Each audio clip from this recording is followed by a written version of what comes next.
Bismillahirrahmanirrahim. Assalamualaikum warahmatullahi wabarakatuh. Salam sejahtera untuk kita semua.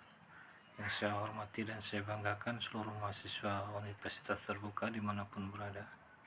Perkenalkan, nama saya Titan Suranu Sudin SMH. Saya berprofesi sebagai advokat dan juga memiliki pengalaman sebagai pemateri dalam pendidikan profesi advokat.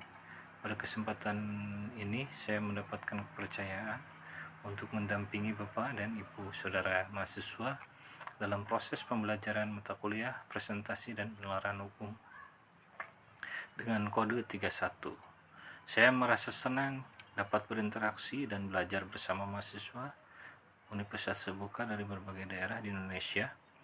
Bapak, Ibu, dan Saudara mahasiswa yang saya hormati, mata kuliah presentasi dan penalaran hukum merupakan mata kuliah yang sangat penting bagi mahasiswa hukum.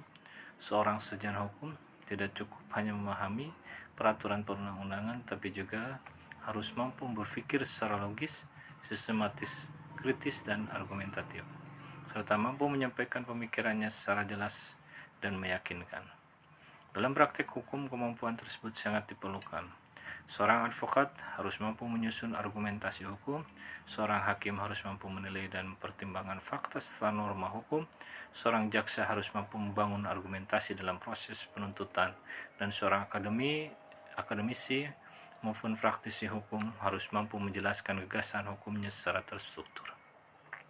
Karena itu dalam mata kuliah ini kita tidak hanya akan berbicara mengenai teori, kita juga akan berusaha menghubungkan teori dengan contoh dan persoalan hukum yang terjadi dalam kehidupan nyata. Saya berharap mahasiswa tidak hanya menjadi pendengar yang fasih, justru saya mengharap adanya diskusi, pertanyaan, pendapat kritik, dan argumentasi dari Bapak, Ibu, Saudara sekalian. Jangan merasa takut untuk bertanya dan jangan merasa khawatir apabila pendapat yang disampaikan belum sempurna. Dalam proses pembelajaran, perbedaan pendapat merupakan sesuatu yang sangat wajar. Yang terpenting adalah bagaimana kita dapat memberikan alasan yang logis dan dasar hukum yang dapat dipertanggungjawabkan.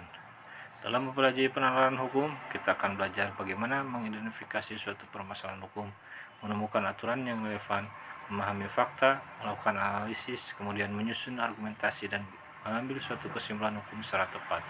Sementara dalam aspek presentasi hukum, kita akan belajar bagaimana menyampaikan gagasan hukum tersebut secara terstruktur, efektif, percaya diri, dan dapat difahami oleh orang lain. Saya berharap setelah mengikuti pembelajaran ini, mahasiswa tidak hanya mampu menjawab soal-soal akademik, tapi juga memiliki kemampuan yang dapat digunakan dalam kehidupan profesional nantinya. Mari kita jadikan tutorial ini sebagai ruang untuk belajar bersama, berdiskusi bersama, dan mengembangkan kemampuan berpikir hukum bersama. Saya juga terbuka terhadap berbagai pertanyaan dan pandangan dari mahasiswa. Silakan manfaatkan forum tutorial, diskusi, maupun kesempatan lainnya untuk menyampaikan pendapat dan permasalahan yang berkaitan dengan materi perkuliahan. Akhir kata, saya ucapkan selamat mengikuti pembelajaran mata kuliah presentasi dan penalaran hukum. Semoga proses pengajaran kita berjalan dengan baik, lancar, efektif, dan memberikan manfaat bagi kita semua. Saya Titan Suranu Sudin SMH selaku tutor mengucapkan selamat belajar dan selamat berdiskusi. Waalaikumsalam warahmatullahi wabarakatuh.